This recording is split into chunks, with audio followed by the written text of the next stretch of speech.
Okay, let's start by reviewing our linear equations.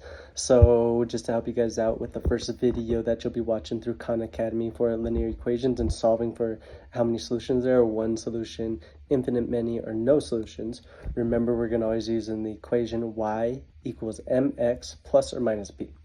Where y is your y coordinate, depending on what it is in given equation or coordinate given.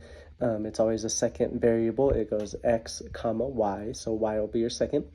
M is your slope. That is your change in rate. So how much it rises over how much it runs within a graph. Remember, when we're looking at the visual, just like we read from right to left, that's how it's going to go. So how much I'm going to rise and then go over to the right, run.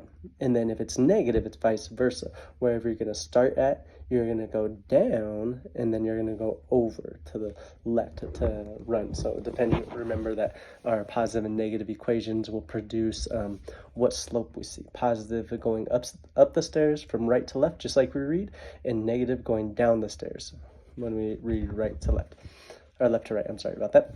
So now, then we'll look at the x. X is a variable in the equation. That's our first letter that we come across, so that it's an x and a y. If it's given one equation, then we'll just solve for the variable.